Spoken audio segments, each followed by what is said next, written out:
부활주의를 맞이해서 우리 하나님께서 여러분에게 부활의 소망과 기쁨이 넘치시기를 바랍니다. 우리가 만일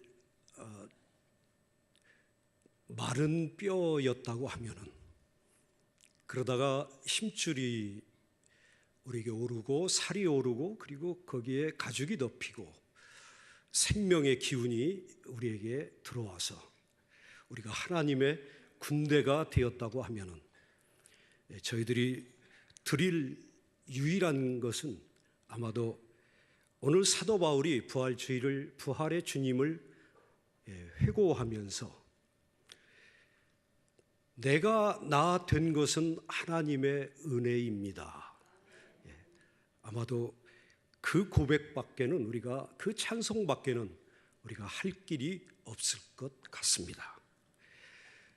에스겔 골짜기에 있던 마른 뼈들이 하나님의 생기로 생명을 얻어 하나님의 군대가 된 것처럼, 우리 그리스도인들이 죄와 죽음에서 살고 있을 때 예수 그리스도께서 오셔서 십자가를 지시고 우리 죄짐을 지시고 나의 죄짐을 지시고 죽으신 후에 장사지낸 바 되었다가 나를 위해서 부활하시고 새 생명을 우리에게 주셨다고 하면은, 바로 사도 바울처럼 이것은 하나님의 은혜입니다.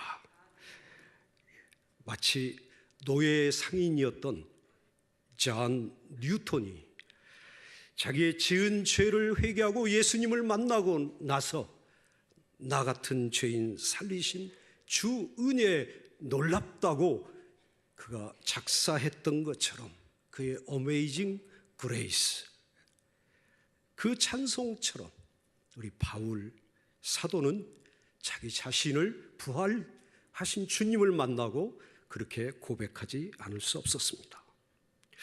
여러분과 저는 오늘 이 부활주일에 바로 이 찬송을 함께 나누시기를 바랍니다. 우리가 아직도 죄인되었는데, 우리는 너무나 부족한 사람이었는데, 나는 아직도 연약했었는데, 예수 그리스도께서 나의 그 부족함, 나의 죄, 그리고 나의 허물, 나의 연약함을 다 짊어지시고 십자가를 지시고, 그리고 그를 믿는 자에게 구원을 주시는 그 놀라운 은혜, 부활의 영광이 여러분에게도 있으시기를 바랍니다. 사도 바울은요, 이 부활의 기쁨을 노래하면서 그는 제일 중요하게 자신의 구원의 문제를 여기서 말하고 있습니다. 우리의 구원받은 사실이, 그것이 바로 부활주일에 너무나 감사한 조건이라는 것입니다. 나의 나된 하나님의 은혜라는 것입니다. 유대인들은 율법의 안식일 법조문을 그대로 지켜야 한다. 희생 제사를 법칙에 맞춰서 드려야 한다. 남자들은 할례를 받아야 구원을 얻는다. 이렇게 말했습니다. 또 그리고 기독교 지도자들 가운데서도 유대인으로 개종을 하지 않는 한 이방인에게 구원이 없다. 이렇게 말하기도 했습니다. 그러나 바울 사도는 단순하고 명쾌합니다.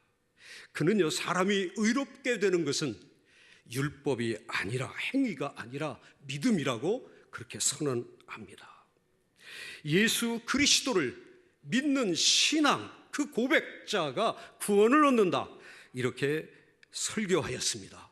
그는 빌립보 감옥에서 간수장에 이렇게 말했습니다. 주 예수를 믿으라. 그리하면 너와 내 집이 구원을 얻으리라. 로마에 있는 성도들에게 바울은 로마서 10장 9절에서 10절에 이렇게 썼습니다. 네가 만일 내 입으로 예수를 주로 시인하며 또 하나님께서 그를 죽은 자 가운데서 살리신 것을 내 마음에 믿으면 구원을 받으리라. 사람이 마음으로 믿어 의에 이르고 입으로 시인하여 구원에 이르느니라. 여러분, 우리는 너무 많이 알고 있어서 고백하지 못합니다. 믿음이 약해집니다. 너무 많이 알고 있어서. 근데 사도 바울은요, 그렇게 많이 아는 것보다 우리 예수 그리스도의 십자가와 부활, 이 두 개 때문에 우리가 구원을 얻었습니다. 이런 진정한 고백이 있기를 그렇게 우리에게 권고하고 있습니다. 여러분과 제가 우리 너무 알지 못해도 우리에게 이런 구원의 역사가 있으시기를 축원합니다. 바울 사도는 자신의 가르침이 예수 그리스도의 가르침과 일치하는 것이라고 그렇게 굳게 믿었습니다. 그래서 그는 자기의 가르친 것, 아까 로마서 10장 9절에서 10절에서 하신 말씀처럼 우리가 주님의 십자가 부활을 믿는 자에게 구원이 임한다는 이 사실을 그는 복음이라고 말했습니다.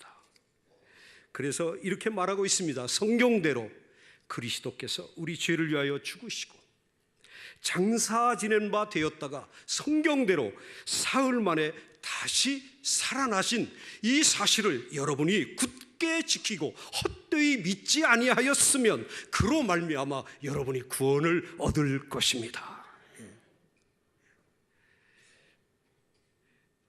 사도 바울은 이렇게 분명합니다. 우리에게 명백하게 구원의 도리를 가르쳐주고 있습니다.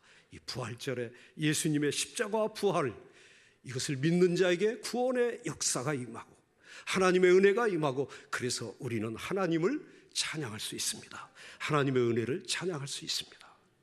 두 번째로 사도 바울은요, 부활하신 주님을 직접 만난 것을 찬양했습니다. 그는 목격자들, 주님의 부활하신 주님을 만난 목격자들을 쭉 리스트를 만들어서 열거했습니다. 베드로와 12 제자 그리고 500의 형제에게 일시에 나타나셨으며 야고보 그리고 사도들에게, 그리고 맨 마지막에 만삭되지 못하여 난 자와 같은 내게 부활하신 주님이 나타나셨습니다. 이게 감사한 겁니다. 이게 하나님의 은혜인 것입니다. 여러분, 가장 중요한 예수 그리스도의 부활, 그 부활하신 주님이 오늘 나를 찾아와서 나에게 찾아오시는 그 은혜가 여러분에게도 있기를 바랍니다. 인격적인 만남이 중요한 것입니다. 부활 사건이 중요한 건 아닙니다. 그것도 중요하지만 그러나 그것이 다가 아닙니다. 그렇게 축소하면 안 됩니다. 어떤 사람은요, 부활이라고 하는 것은 마음의 변화가 일어나는 것이다. 실망했던 사람이 희망을 갖는 게 부활이다. 어떻게 보면은 흩어졌던 제자들이 다시 새롭게 만나게 된 것, 그것이 부활 사건이다. 이렇게 축소해서 우리에게 설명하는 사람들이 있습니다. 그러나 사도 바울은 그렇지 않습니다. 사도 바울은 자신이 부활하신 주님을 만났다고 했습니다. 부활하신 주님이 자기에게 찾아왔다고 했습니다. 오늘 이 자리에 부활하신 주님이 여러분과 함께 계시고 여러분 붙들어 주실 줄로 믿습니다. 저는 성경에서 적어도 3가지 부활하신 주님이 어떻게 우리를 찾아오시는지 그것을 생각해 봤습니다. 첫째로 성령님, 그리고 교회, 그리고 지극히 작은 자들입니다. 여러분, 예수님께서는 성령님을 하나님의 영 또는 보혜사 또는 상담자, 위로자 이렇게 번역할 수 있는 말씀으로 불렀습니다. 또 성경은 성령님을 그리스도의 영이라고 이렇게 불렀습니다. 요한복음 15장 26절에서 내가 아버지께로부터 너에게 보낼 보혜사, 곧 아버지께서 나오시는 진리의 성령이 오실 때에 그가 나를 증언하실 것이요 라고 예수님 말씀하셨습니다. 여러분, 오순절교회 강림하신 성령님, 전 세계 그리스도인들이 성령님을 영접함으로 인해서 그들에게 전도의 능력이 주어지고 그들에게 위로가 주어지고 그들에게 삶의 권세와 능력이 주어지고 그들이 봉사할 수 있는 힘과 은사가, 선물이 그들에게 주어진 것을 여러분 꼭 믿으시기를 바랍니다. 그리고 성령님을 지금 초대하시기 바랍니다. 무엇보다도 성령님은요, 우리에게 사랑의 은사로 함께 하십니다. 고린도전서 12장에서 여러 가지 은사를 말씀하신 후에 사도 바울은 고린도전서 13장에서 내가 네게 더 큰 은혜를 보이겠다 하면서 12장 마지막 절에서 말씀하신 후에 13장에서 사랑에 대해서 우리에게 전하고 있습니다. 우리 그리스도인들에게 성령 충만한 사람들에게 나타나는 은사의 가장 중요한 사랑의 은사가 여러분에게 넘치시기를 바랍니다. 이 부활절에는 사랑의 계절입니다.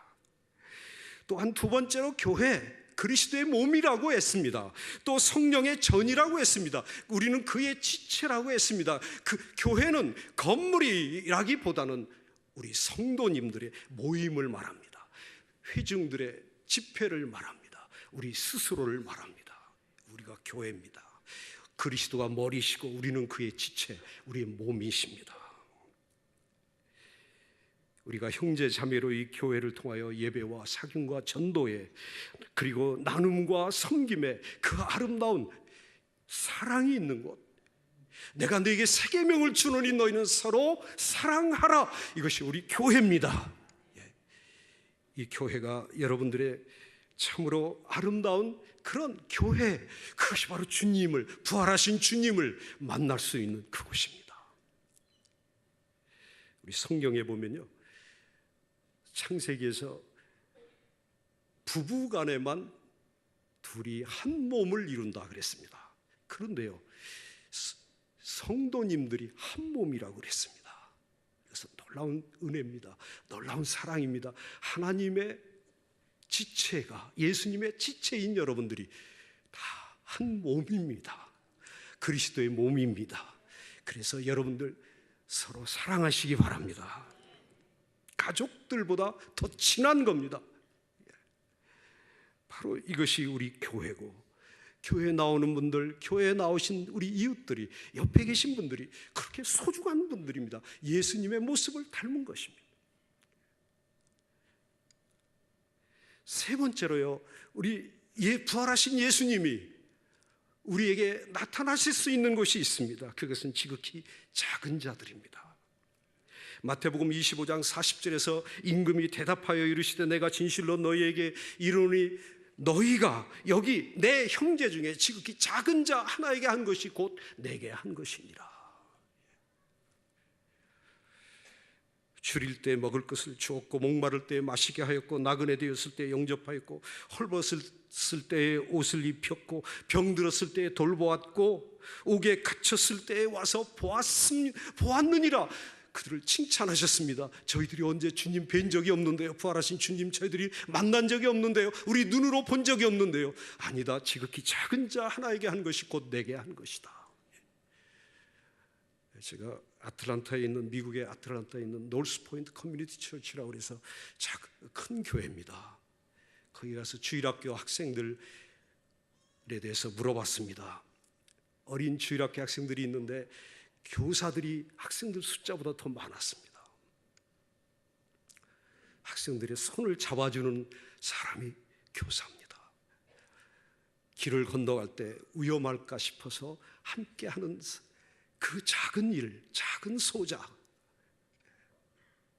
우리 어르신들이 길 갈 때 어려우신 분 손을 잡아드리는 것, 그것이 우리 예수님 잡아드리는 것입니다. 여러분 주변에 작은 일들이 많습니다.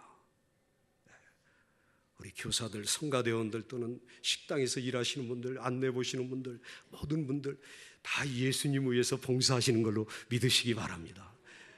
내가 그들에게 한 것이 곧 내게 한 것이다.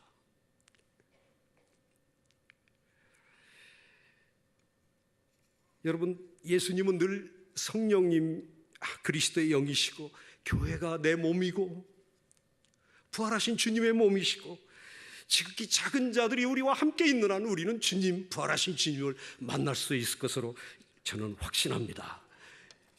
여러분들이 이 성경에, 이 리스트에, 부활의 목격자, 증인들, 그 리스트에 여러분의 이름이 올라갈 줄로 믿습니다. 사도 바울이 아직 여러분의 이름을 안 썼습니다만 여러분들의 이름이 여기에 기록될 줄로 믿습니다. 나도 예수님 만났습니다. 나도 예수님, 부활하신 주님을 만났습니다. 내가 보았습니다. 나에게 찾아오셨습니다. 마지막으로요, 부활하신 주님을 만난 사도 바울은요, 이제야 자기 자신을 제대로 알게 되었습니다. 박해자였고 자만심으로 가득했었고, 정말로 자신의 출신도 그렇고 봉사했던 일도 그렇고 모든 일들이 다른 사람이 추정할 수 없는 그 열심과 뜨거움과 그리고 그 학벌과 그리고 열심을 가지고 했던 그 사람이 십자가 앞에서 모든 것이 다 내려졌습니다. 여러분, 십자가는 무엇입니까? 십자가는요, 목걸이가 아닙니다. 십자가는요, 이렇게 내가 나무로 이렇게 어깨에다 짊어지고 행진하는 것, 그게 십자가가 아닙니다. 십자가는요, 죽음입니다. 죽음. 사도 바울은 그래서 나는 매일매일 죽노라 그랬습니다. 나의 죄에 대해서 죽고요, 나의 자존감과요, 나의 자존심과요, 나의 그 우월의식이나 또는 열등의식도 그렇고요, 나의 모든 갖고 있는 여러 가지 그 모든 죄악의 문제를 다 주님께 내려놓고, 주님의 십자가의 죽음 앞에 내려놓고 여러분 용서받으시기 바랍니다. 옛사람이 죽어야 됩니다. 우리의 자만과 우리의 자랑과 우리의 삶의 이 모든 것들이 다 십자가에서 죽어야 됩니다. 부활하신 주님을 생각하면은 은총입니다. 은혜입니다. 하나님의 은혜입니다. 내가 다른 사람에 비해서 상대적으로 조금 더 했는데 그 자랑할 것이 없다 그랬습니다. 다 하나님이 하신 것입니다. 여러분, 그 은혜에 들어가시기 바랍니다. 이건 십자가를 지신 분만이 알고 있습니다. 그리고 내가 했던 것 하나님이 하신 일입니다. 자랑할 것이 없습니다. 어떤 사람은 그렇습니다. 우리 기독교가, 개신교가 특히 솔라그라티아, 그래서 믿음만으로, 은총만으로 그렇게 가르쳐서 오늘날 교회가 이렇게 뒤죽박죽되고 잘못됐다, 이렇게 비난하는 분들이 있습니다. 그런데 그분들은요, 십자가의 죽음을 잘 모르는 겁니다. 일리는 있지만 여러분, 하나님의 은혜만이라고 진짜 고백하는 사람들은 십자가를 친 사람들입니다. 죽은 사람들입니다. 그의 자아가 죽고 자존심이 죽고요, 그의 옛사람이 죽고, 그에게 오직 성령님만이, 오직 우리 교회만이, 그에게 오직 우리의 참으로 작은 자들만이 우리의 그리스도의 모습으로 나타나고 하나님의 은혜 가운데 살아가는 사람들입니다. 여러분, 그런 은혜 받으시기 바랍니다. 하나님의 은혜입니다. 하나님의 은혜입니다.